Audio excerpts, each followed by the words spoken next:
মুখ্যমন্ত্ৰীগৰাকীয়ে দিল্লীৰ ওচৰতে বোলে হাত পাতিবলৈ লাজ পায়। অসমৰ মানুহ ৪-৫ দিন বানৰ মাজত ককবকাই থাকি অনাহাৰে অনিদ্ৰাৰে থাকিলে লাজ নাপায় নেকি? সেই প্ৰশ্নটোৰ উত্তৰ দিব লাগে। মুখ্যমন্ত্ৰীগৰাকীয়ে কৈছে যে প্ৰধানমন্ত্ৰী আহিলে হেনো অসুবিধাহে হ'ব, কাৰণ প্ৰশাসন প্ৰধানমন্ত্ৰীৰ নিৰাপত্তাত জড়িত হৈ যাব লাগিব, দুৰ্যোগ প্ৰশমনৰ অসুবিধা হ'ব, সাহায্য দিয়াৰ অসুবিধা হ'ব। এই যে বানপানী ২০১৭ চনত গুজৰাটত হওঁতে দুদিন পিছতে প্ৰধানমন্ত্ৰীগৰাকী দৌৰি গৈছিল, গুজৰাট চৰকাৰখন মুখ্যমন্ত্ৰী হিমন্ত বিশ্ব শৰ্মাৰ চৰকাৰতকৈ বেছি দক্ষ নেকি? নে হিমন্ত বিশ্ব শৰ্মাই ক'ব বিচাৰিছে যে গুজৰাটৰ চৰকাৰখনত প্ৰধানমন্ত্ৰী গ'লে প্ৰশাসনৰ অসুবিধা নহয়, আমাৰ ইয়াত প্ৰশাসন অদক্ষ অপদাৰ্থৰ কাৰণে অসুবিধা হয় বুলি তেওঁ ক'ব বিচাৰিছে নেকি? এইবোৰ টুলুঙা কথা কৈ লাভ নাই। অসমৰ এই দুৰ্যোগৰ সময়ত এইবাৰ কেন্দ্ৰীয় চৰকাৰখনৰ আত্মীয়তাৰ যি অভাৱ, সেয়া অসমৰ ইতিহাসে মনত ৰাখিব।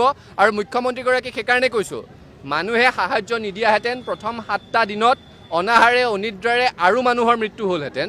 গতিকে মুখ্যমন্ত্ৰীগৰাকীয়ে বান গৰাখহনীয়াক ৰাষ্ট্ৰীয় সমস্যা হিচাপে ঘোষণা কৰাৰ দাবীটোক লৈ টুলুঙা মন্তব্য কৰিব নাপায়।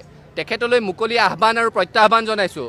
1947 চনৰ পৰা 2026 চনলৈকে অসমত বানপানীত কিমান মানুহৰ মৃত্যু হ'ল, গৰাখহনীয়াত কিমান অসমৰ মাটি সংকুচিত হ'ল, পশুধনৰ কিমান মৃত্যু হ'ল আৰু অৰ্থনৈতিক ক্ষতি কিমান হ'ল, তাৰ এখন শ্বেতপত্ৰ প্ৰকাশ কৰক।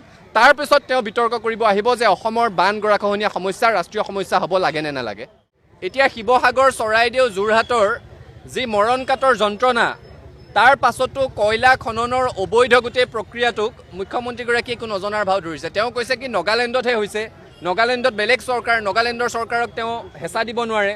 সেইকাৰণে আমি কৈছোঁ যে নগালেণ্ডৰ কাৰণে যদি অসমত বানপানী হয়, অৰুণাচলৰ ডেমৰ কাৰণে যদি অসমত বানপানী হয়, চুবুৰীয়া ৰাষ্ট্ৰ ভূটানৰ ডেমৰ কাৰণে যদি অসমত বানপানী হয়, এতিয়া চীনৰ কথাও আমি সততে উচ্চাৰণ কৰোঁ।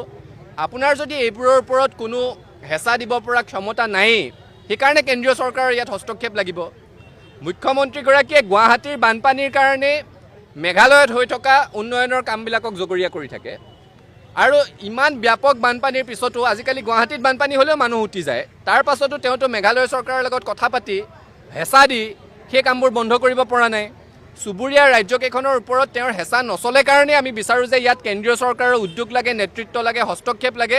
আৰু সেইকাৰণে বান গৰাখহনীয়াক ৰাষ্ট্ৰীয় সমস্যা হিচাপে ঘোষণা কৰি এই সমস্যা সমাধানৰ সম্পূৰ্ণ পৰিকল্পনা কেন্দ্ৰীয় চৰকাৰৰ উদ্যোগত ৰাষ্ট্ৰীয়, আন্তঃৰাষ্ট্ৰীয় আৰু অসমৰো বিশেষজ্ঞক লগত ৰাখি এক নিখুঁত পৰিকল্পনা যুগুত কৰিব লাগিব, আঁচনি গ্ৰহণ কৰিব লাগিব। আৰু ইয়াৰ স্থায়ী সমাধানৰ কাৰণে যিমান পুঁজিৰ দৰকাৰ হয় সিমান পুঁজি দিবৰ কাৰণে আমি দাবী জনাইছোঁ। ৰাষ্ট্ৰীয় সমস্যা হিচাপে ঘোষণা কৰিলে অন্ততঃ গুৰুত্ব পাব। 95 জন মানুহ মৰাৰ পাছত 15 দিনৰ পিছত কেন্দ্ৰীয় নেতা নাহে। 95 জন মানুহ মৰাৰ পাছত, ঘৰ বাৰী উটি যোৱাৰ পাছত গৃহমন্ত্ৰী, প্ৰধানমন্ত্ৰী যি নিৰ্বাচনৰ সময়ত সপ্তাহটোত দুবাৰকৈ আহে, এতিয়ালৈকে আহিবলৈ সময় পোৱা নাই। প্ৰধানমন্ত্ৰী নৰেন্দ্ৰ মোদীয়ে বেলেগ ৰাজ্যত গৈ তেওঁক 13,000 নাচনীয়ে নাচি নাচি স্বাগত কৰিছে, সেইবোৰৰ কাৰণে তেওঁৰ সময় আছে। অসমৰ বান সমস্যাৰ কাৰণে ইয়াত আহিবলৈ তেওঁৰ সময় নাই। এগৰাকীয়ে অসমৰ বান সমস্যা, বান গৰাখহনীয়াক ৰাষ্ট্ৰীয় সমস্যা হিচাপে ঘোষণা কৰিব লাগে, এই দাবীটোক তৰল কৰিবলৈ গৈ যিবোৰ কথা কৈছে, গোটেইকেইটা কথাৰে ছাত্ৰ সন্থাই বিৰোধিতা কৰিছোঁ। মুখ্যমন্ত্ৰীগৰাকীৰ গোটেই কথাখিনি তৰল, স্ববিৰোধী আৰু দায়সৰা ধৰণৰ। এটা কথা স্পষ্ট যে অসমৰ বান গৰাখহনীয়া সমস্যাই স্বাধীনতাৰ পাছৰে পৰা এতিয়ালৈকে বানপানীয়ে আমাৰ অৰ্থনীতিৰ কঁকাল ভাঙি দিছে, গৰাখহনীয়াই অসমৰ মানচিত্ৰখনকে সংকুচিত কৰিছে। আৰু স্বাধীনতাৰ পৰা এতিয়ালৈকে যোৱা 8টা দশকত প্ৰতিখন ৰাজ্য চৰকাৰে এই সমস্যাটোৰ মোকাবিলা কৰাত ব্যৰ্থ হৈছে, চূড়ান্তভাৱে ব্যৰ্থ হৈছে, পুতৌজনকভাৱে ব্যৰ্থ হৈছে। হিমন্ত বিশ্ব শৰ্মাৰ চৰকাৰো তাৰে এক উদাহৰণ। সদৌ অসম ছাত্ৰ সন্থাই দীঘলীয়া সময় ধৰি আমি কৈ আছোঁ যে বান গৰাখহনীয়াক ৰাষ্ট্ৰীয় সমস্যা হিচাপে ঘোষণা কৰিব লাগে। মুখ্যমন্ত্ৰীয়ে কৈছে তেওঁৰ বোলে ৰাষ্ট্ৰীয় সমস্যা হিচাপে ঘোষণা কৰিব লাগে বুলি কোৱাসকলৰ লগত এইটোৱে পাৰ্থক্য, তেওঁ ৰাষ্ট্ৰীয় সমস্যা নহয়, ৰাষ্ট্ৰীয় সমাধান হিচাপে ভাবে, ৰাষ্ট্ৰীয় সমাধান হোৱাটো বিচাৰে। কোনে আপত্তি কৰিছে সমাধান কৰাত? সমস্যাটোক প্ৰথম স্বীকৃতিটো দিয়ক, সমস্যাটোৰ গুৰুত্ব উপলব্ধিটো কৰক দিল্লীয়ে। সমস্যাটোৱে যদি স্বীকৃতি নিদিয়ে, সমস্যাটোৰ গুৰুত্বই যদি উপলব্ধি নকৰে, সমাধানৰ সদিচ্ছা, সমাধানৰ ৰূপৰেখা আহিব ক'ৰ পৰা? মুখ্যমন্ত্ৰীগৰাকীয়ে কোৱা কথাকেইটাৰ বিৰোধাভাস চাওক। মুখ্যমন্ত্ৰীগৰাকীয়ে কৈছে যে ইয়াৰ কাৰণে আঁচনি লাগিব, সমস্যা বুলি ঘোষণা কৰিলেই নহ'ব। অসমৰ বিশেষজ্ঞই আজিলৈকে আঁচনি দিব পৰা নাই, কেৱল মথাউৰি আৰু জিঅ' বেগৰ কথা কয়। গতিকে তেওঁ কেন্দ্ৰীয় চৰকাৰৰ পৰা পইচা বিচাৰিব নোৱাৰে, কাৰণ ভাল আঁচনি এখন নাই। তেওঁৰ কথাটোৱে প্ৰমাণ কৰিছে যে অসমৰ বিশেষজ্ঞৰ লগতে দেশৰ আৰু আন্তঃৰাষ্ট্ৰীয় পৰ্যায়ৰ বিদেশৰ বিশেষজ্ঞৰো নিয়োগ কৰি এক নিখুঁত পৰিকল্পনা যুগুত কৰিব লাগে যে অসমৰ বান গৰাখহনীয়া সমস্যাৰ কি ধৰণে সমাধান কৰিব পাৰে। তাৰ কাৰণে কেন্দ্ৰীয় চৰকাৰৰ উদ্যোগ লাগিব, কাৰণ পুঁজিৰ ব্যাপক পৰিসৰত ইয়াত ব্যয় হ'ব। মুখ্যমন্ত্ৰীগৰাকীয়ে কৈছে যে আঁচনি এখন দিলে তেতিয়া মোদীক বিচাৰিব পাৰিম 50,000 কোটি টকা লাগিলেও বিচাৰিব পাৰিম, অৰ্থাৎ তেওঁৰ মুখতে ওলাইছে 50,000 কোটি টকা। কিমান টকা লাগে তাৰ হিচাপ নাই।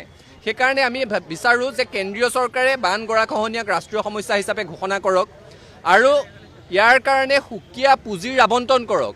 কেৱল দুৰ্যোগ প্ৰশমন বিভাগৰ কেইকোটিমান টকাৰ পুঁজিৰে সৈতে অসমৰ বান গৰাখহনীয়া সমস্যাৰ সন্মুখীন হ'ব পৰা নাযায়, এই সমস্যাৰ সমাধান কৰিব পৰা নাযায়। মুখ্যমন্ত্ৰীগৰাকীয়ে আৰু এটা কথা উপলব্ধি কৰা ভাল, আমি যে বান গৰাখহনীয়াক ৰাষ্ট্ৰীয় সমস্যা বুলি ক'বলৈ এইকাৰণে ঘোষণা কৰিবলৈ দাবী জনাইছোঁ, কাৰণ অসমৰ বান গৰাখহনীয়া সমস্যা সমাধানৰ কাৰণে আন্তঃৰাজ্যিক আৰু আন্তঃৰাষ্ট্ৰীয় সহযোগিতাৰ প্ৰয়োজন আছে।